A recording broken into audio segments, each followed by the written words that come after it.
Los reyes medievales no solo gobernaban con cetros y espadas, también dominaban el arte de la comida con un nivel de dramatismo que haría temblar a cualquier reality show moderno.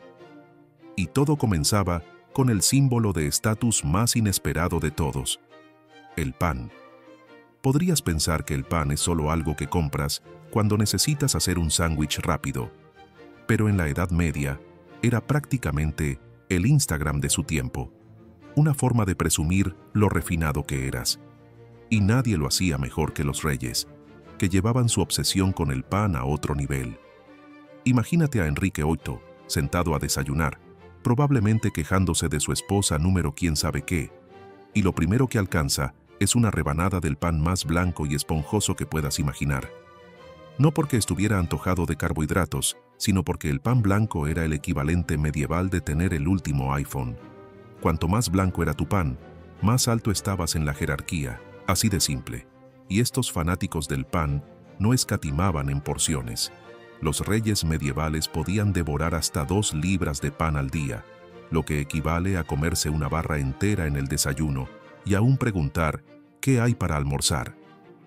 Mientras los campesinos tenían que conformarse con pan de centeno oscuro y áspero, que probablemente sabía como algo que usarías para reparar un techo, los reyes vivían su mejor vida con pan tan refinado que casi flotaba en el plato. Los panaderos medievales tenían reglas estrictas sobre la calidad del pan. Si te atrapaban vendiendo pan de mala calidad al rey, no te arriesgabas a una mala reseña, sino a una estadía prolongada en el calabozo. Algunos panaderos intentaban hacer trampa mezclando harina barata en el pan real, lo que era tan inteligente como tratar de convencer a un rey de que su corona estaba hecha de chocolate. Los reyes incluso organizaban catas de pan, donde probaban diferentes tipos como si fueran expertos en vinos modernos. Sí, esta hogaza tiene sutiles notas de trigo con un toque juguetón de levadura. Simplemente magnífico. Me los imagino a todos asintiendo seriamente mientras en el fondo solo pensaban en la cena. Pero ni siquiera su amor por el pan podía compararse con su absoluta obsesión por los pasteles. Y no estamos hablando de los pasteles de manzana de la abuela. Estamos hablando de creaciones tan extravagantes que harían que Gordon Ramsay se quedara sin palabras, si no estuviera demasiado ocupado gritando «¡Está crudo!» a algún desafortunado cocinero medieval. Los pasteles reales medievales eran como los espectáculos de Broadway de su época. Los chefs pasaban días preparando estas obras maestras de la repostería, algunas con varios metros de altura. Y el relleno, bueno, incluía de todo, desde frutas especiadas hasta animales enteros. Sí, leíste bien, animales enteros. Tomaban un pavo real, lo cocinaban y luego lo volvían a meter en sus propias plumas antes de hornearlo en un pastel. Eso sí que es jugar con la comida. Pero algunos pasteles no solo eran para comer, sino para sorprender. Imagínate estar en un banquete real, cortar lo que parece un pastel normal y de repente ver cómo salen volando pájaros vivos. Era como una versión medieval de una fiesta de revelación de género, solo que en lugar de polvo azul o rosa, te llevabas una bandada de palomas en la cara. Una forma segura de mantener la cena interesante. Oye, ¿recuerdas aquella vez que el conde Geoffrey fue atacado por un pastel? Estos pasteles sorpresa se volvieron tan populares que los reyes empezaron a competir para ver quién hacía el más extravagante. Hubo un rey que, claramente con demasiado tiempo libre, encargó un pastel que contenía una banda de músicos tocando dentro. Sí, músicos reales dentro de una corteza de pastel gigante.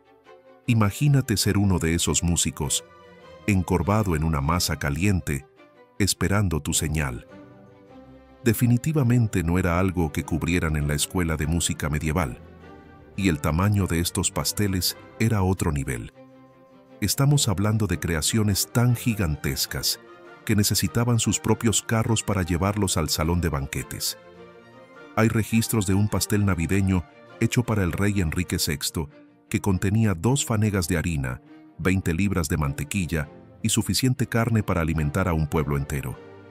era el equivalente medieval de pedir todo el menú de McDonald's, pero con más hojaldre y menos arrepentimientos.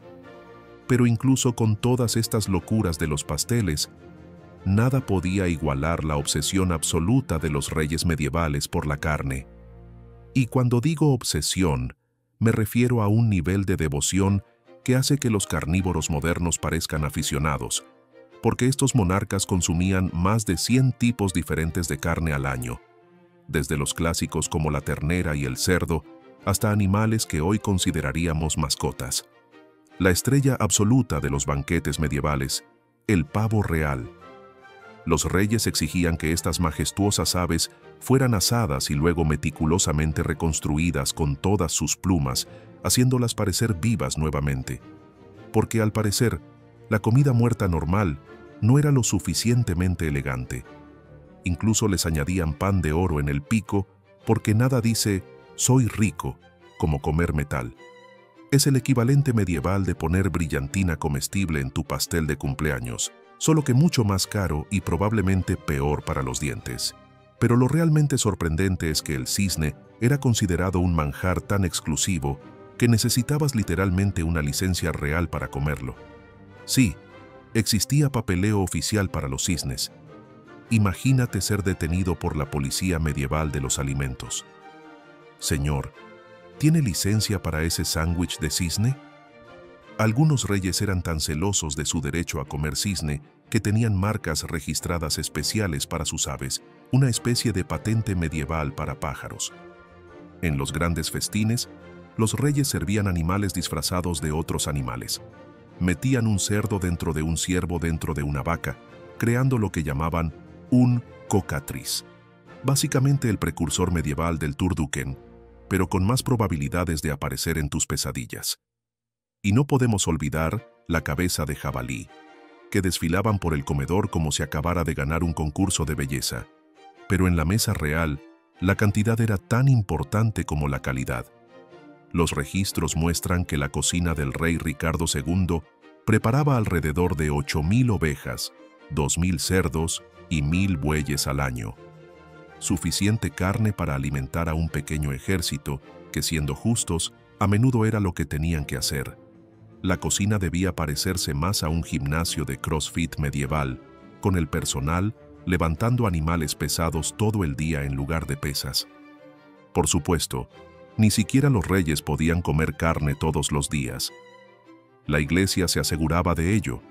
En los días de ayuno, tenían que recurrir a otra fuente de proteínas por completo. Y ahí es donde entraban en juego los estanques de peces reales. ¿No se podía comer carne los viernes? No había problema. Estos astutos monarcas convertían sus días de ayuno en banquetes de pescado que harían que una sirena sintiera envidia. Siempre resolviendo problemas cuando se trataba de lujo gastronómico, los reyes no confiaban en los mercados de pescado como la gente común. En su lugar, construían sus propios estanques privados. Básicamente, el equivalente medieval de tener una piscina, excepto que en vez de nadar en ella, te comías lo que vivía dentro. Y estos no eran estanques cualquiera. Enrique el I tenía una red de estanques tan enorme que haría que las piscifactorías modernas parecieran charcos. Algunos eran tan sofisticados que tenían canales subterráneos para mantener el agua fresca y guardias especiales para evitar el robo de peces. Sí, el robo de peces era un crimen real. El crimen medieval era una locura. El menú incluía de todo, desde lucios y truchas locales hasta mariscos que tardaban días en llegar a la mesa real. Los reyes pagaban precios exorbitantes por pescado fresco que, bueno, no siempre llegaba tan fresco. Pero cuando intentas demostrar que eres más piadoso que los demás mientras sigues comiendo como un rey, haces lo que puedes. Para disimular cualquier olor sospechoso, cubrían el pescado con especias exóticas, creando platos que probablemente sabían como si un mercado de pescado y un estante de especias hubieran tenido una pelea. Algunos reyes incluso se pusieron creativos con la definición de pescado. Los chefs medievales más astutos descubrieron que los castores podían contarse como pescado porque nadaban, obviamente, y de repente las colas de castor se convirtieron en un manjar real en los días de ayuno. Es como cuando tu madre dice que la pizza cuenta como verdura por la salsa de tomate. Misma lógica, diferente siglo. Lo impresionante era hasta dónde llegaban los reyes para mantener su pescado fresco. Transportaban peces vivos en barriles de agua, y los sirvientes tenían que detenerse cada pocas horas para cambiarla. Imagínate ser el desafortunado encargado de mantener vivo el almuerzo del rey durante un viaje lleno de baches por la Inglaterra medieval. Definitivamente un trabajo estresante, y hablando de estrés, todos estos festines de pescado necesitaban algo para acompañarlos. Mientras la gente común tenía que conformarse con agua de calidad cuestionable, los reyes tenían su propia solución. Porque cuando se trataba de maridar sus ostentosos banquetes de pescado, los reyes medievales recurrían a algo que haría que los expertos en queso de hoy se sintieran como en casa. El queso no era solo comida, era un símbolo de estatus medieval, la clase de lujo que decía: soy tan rico que puedo dejar que la leche buena se eche a perder durante décadas. Los reyes envejecían su queso como hoy envejecemos el vino, pero llevaban la práctica a niveles absurdos. Algunos quesos se añejaban durante 20, 30 e incluso 40 años. Para ese punto, el queso probablemente era lo suficientemente duro como para usarse como arma, lo que podría explicar algunas misteriosas muertes en la historia medieval. ¿Causa de muerte? Ataque por un cheddar de 30 años particularmente agresivo. Los fabricantes de quesos reales eran tratados como verdaderos artistas. Estos magos lácteos tenían sus propias habitaciones especiales en los castillos, donde trabajaban en sus creaciones, dando lugar a sabores que hoy solo podemos imaginar. Y protegían sus recetas con más celo que los secretos de Estado. Un fabricante de queso medieval supuestamente se llevó su receta especial a la tumba después de que el rey se negara a darle un aumento. Eso sí que es drama laboral. Diferentes regiones competían para crear los quesos más extravagantes para sus monarcas. En una región de Francia, se elaboró un queso tan fuerte que, según la leyenda, un rey se desmayó solo por el olor. Otra región creó quesos en forma de torres de castillos, completos con diminutos soldados de queso, haciendo guardia. Era básicamente arte medieval hecho comida, aunque solo los más valientes se atrevían a comerlo. Los reyes importaban quesos exóticos de toda Europa, pagando precios absolutamente absurdos por ellos. Los registros muestran que algunos quesos raros costaban más de lo que un trabajador cualificado ganaba en un mes. Imagínate gastar todo tu salario en una rueda de queso. Eso sí que es verdadera devoción al lácteo.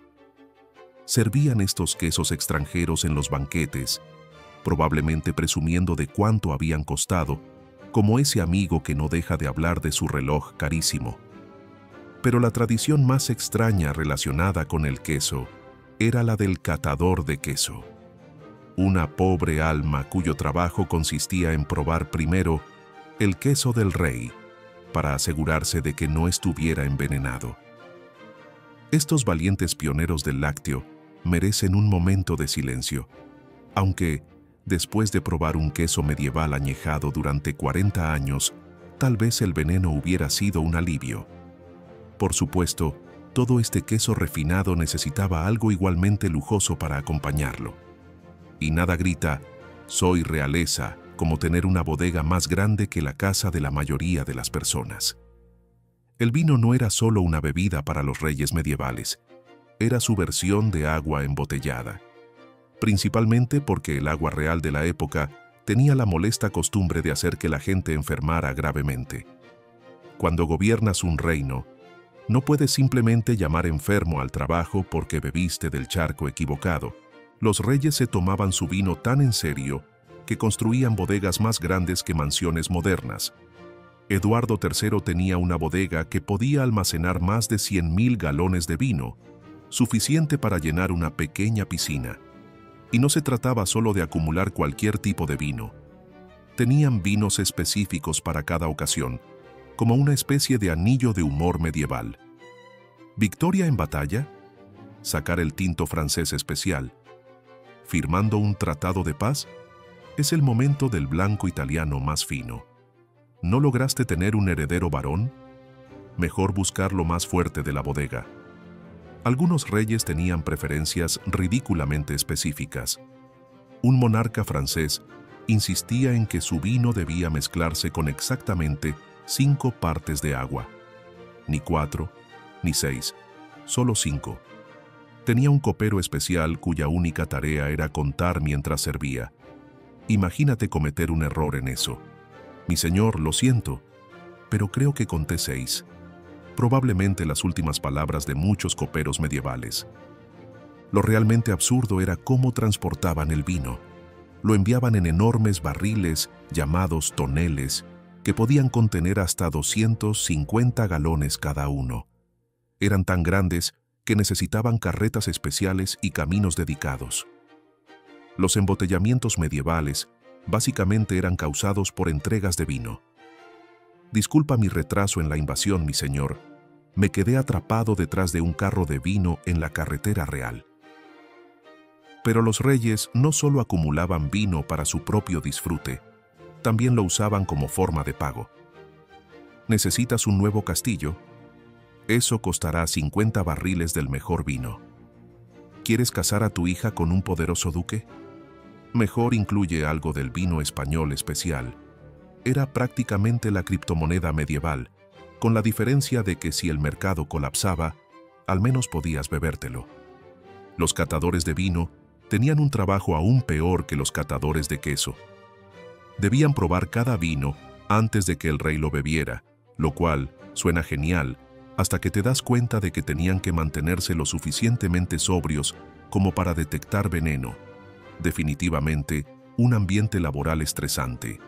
Pero mientras el vino era la bebida favorita de los reyes, los verdaderos símbolos de estatus eran las frutas coloridas que viajaban miles de kilómetros para llegar a su mesa.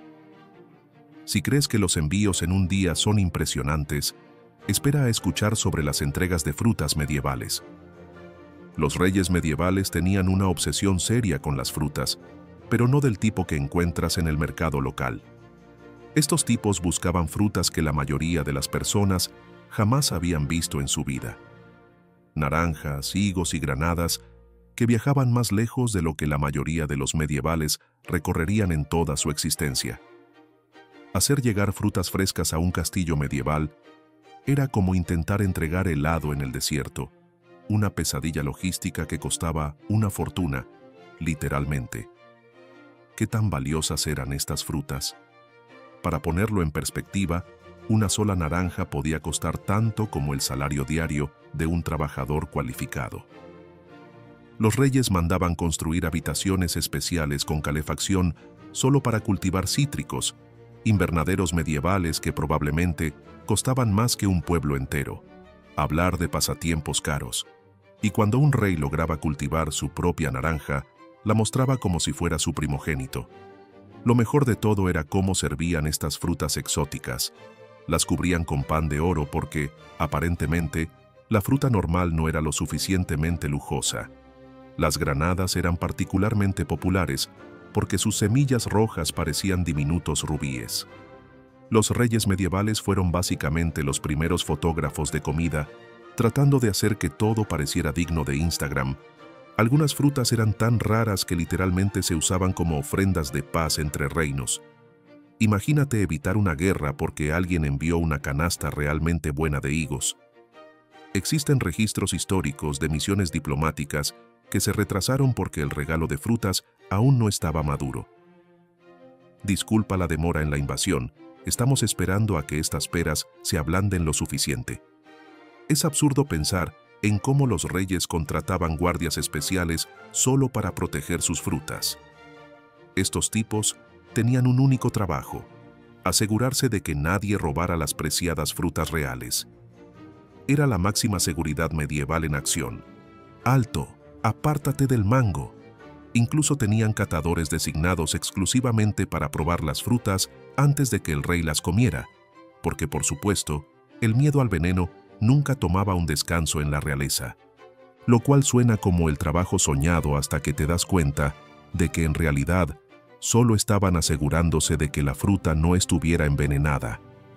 Pero incluso con todas estas frutas exóticas en su mesa, los reyes seguían necesitando algo cálido y sustancioso para empezar el día, y sorprendentemente recurrían al mismo desayuno que mantenía a los campesinos en pie durante toda la jornada, aunque su versión era cualquier cosa menos ordinaria.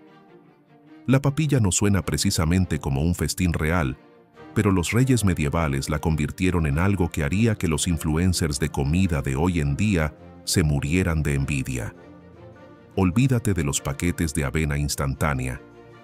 La papilla real era básicamente la versión medieval de una barra de helado con todos los toppings, solo que sin el dolor de cabeza por el frío. El personal de cocina del rey no se limitaba a echar unos granos en agua caliente y llamarlo desayuno. Comenzaban con los cereales más finos, generalmente trigo, porque claro, estos tipos eran demasiado refinados para conformarse con avena común, y luego lo transformaban en algo que haría llorar de emoción a Gordon Ramsay. Le añadían especias caras, frutas secas de su valiosa colección y suficiente miel como para mantener a una colmena de abejas trabajando a tiempo completo. Pero es interesante cómo los médicos medievales realmente prescribían la papilla a los reyes como un alimento saludable. Resaca por demasiado vino. Papilla. ¿Te sientes un poco enfermo? Papilla. ¿Comiste demasiado pastel de pavo real? Ya lo adivinaste. Papilla. Estos médicos reales eran básicamente los primeros influencers de salud del mundo, solo que sin los filtros de Instagram y sin las colaboraciones patrocinadas. Es una locura lo en serio que los reyes se tomaban la temperatura de su papilla. Tenían sirvientes especiales llamados catadores de papilla, cuya única tarea era asegurarse de que no estuviera demasiado caliente ni demasiado fría. Básicamente, eran ricitos de oro con salario. Estos pobres desgraciados tenían que perfeccionar el arte de probar la temperatura sin quemarse la lengua, porque nadie quería escuchar al rey quejarse de que no podía saborear su vino el resto del día. Algunos reyes eran increíblemente específicos con sus preferencias. Un rey inglés insistía en que su papilla debía ser removida exactamente 100 veces en el sentido de las agujas del reloj y luego 100 veces en sentido contrario, porque aparentemente eso mejoraba el sabor. Imagínate tener ese trabajo. Se busca removedor de granos profesional. Debe saber contar hasta 100. Se requieren ambos brazos. Los reyes incluso organizaban fiestas de papilla. Sí, eso realmente era una cosa, donde mostraban sus combinaciones de cereales de la misma manera en que los baristas modernos presumen su arte en el café. Oh, tienes que probar mi última creación, trigo perlado con higos importados y pistachos triturados. Es la sensación en Constantinopla. Pero lo que realmente elevaba la papilla de aburrida a extraordinaria eran las especias exóticas que le añadían. Y cuando se trataba de especias, los reyes medievales tenían una colección que haría que la despensa de un chef moderno pareciera la de un novato.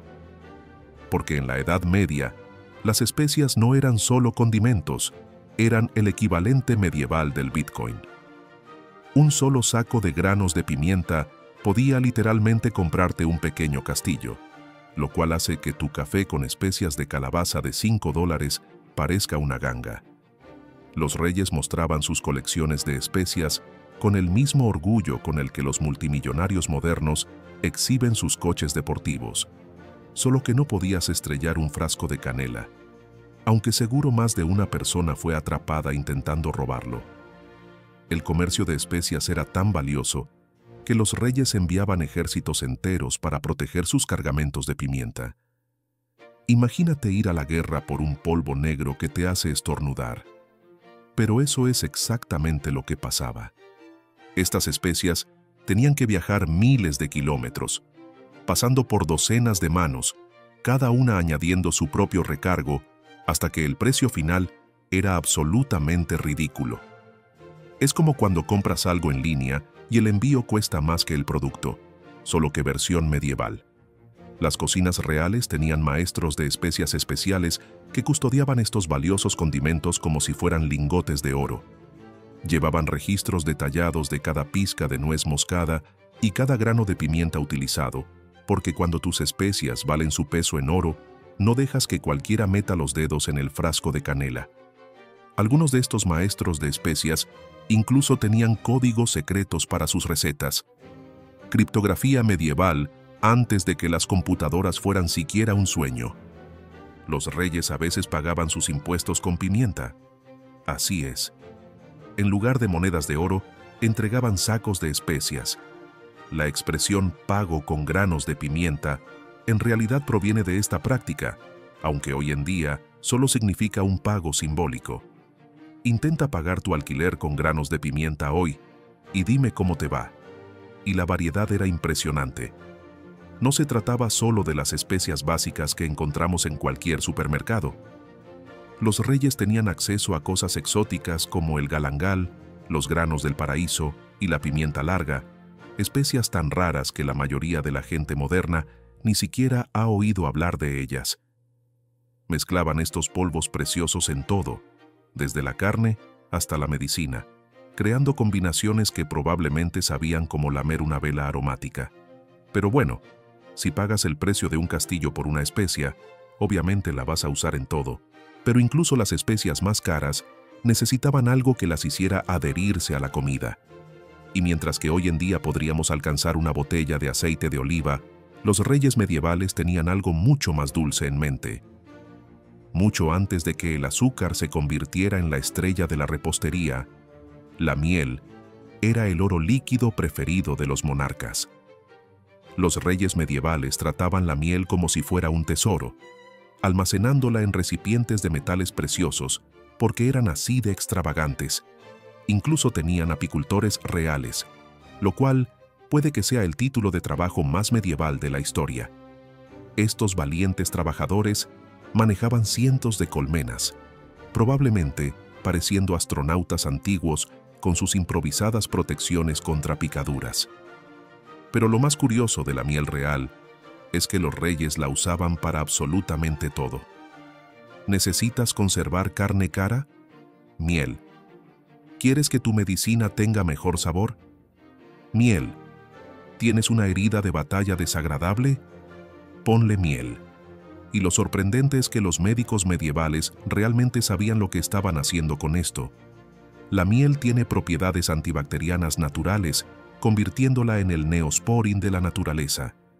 Los apicultores reales tenían que ser extremadamente creativos con sus métodos para mantener las colmenas felices y productivas, porque cuando tu jefe es un rey y espera su suministro de miel dorada, más te vale no decepcionarlo. Rastreaban colonias de abejas salvajes a lo largo de kilómetros de bosque, trepando árboles como si fueran hombres araña medievales para recolectar la mejor miel. Algunos reyes incluso tenían jardines especiales llenos de flores seleccionadas específicamente para darle un sabor único a su miel. Era básicamente la ingeniería de sabores medieval. Ah, sí, esta miel tiene notas de lavanda con un sutil toque de rosas del jardín real. Edición exclusiva, solo 3 abejas trabajaron en ella. Pero lo más curioso era cómo utilizaban la miel en los banquetes reales. Creaban esculturas elaboradas hechas completamente de panales de miel, decoradas con pequeñas figuras de cera de abeja. Los reyes exhibían estas impresionantes creaciones en los banquetes, hasta que, inevitablemente, alguien bebía demasiado y decidía probar la decoración. Existen registros reales de un festín en el que los invitados se comieron partes de una escultura de miel que se suponía que era solo un adorno, demostrando que las personas borrachas no han cambiado mucho en 800 años. Pero la tradición más absurda relacionada con la miel era la costumbre de los reyes de enviar frascos de su miel real como regalos diplomáticos. Imagínate ser un mensajero medieval recorriendo cientos de kilómetros a caballo, protegiendo un tarro de miel como si fuera una joya de la corona. Un solo movimiento en falso, y tendrías que explicarle al rey por qué su valiosa miel diplomática ahora estaba esparcida por toda tu alforja. Y así termina nuestro recorrido por las peculiares despensas de los reyes medievales. Desde sus excentricidades con el pan hasta su obsesión por bañar todo en miel, estos monarcas sabían cómo convertir cada comida en una demostración de poder, riqueza y, en algunos casos, simple alarde. ¿Quién iba a pensar que la comida podía decir tanto sobre una persona? Aunque pensándolo bien, tal vez no hemos cambiado tanto. Solo que ahora publicamos fotos de nuestros platos en Instagram en lugar de contratar a un pintor real para inmortalizarlos.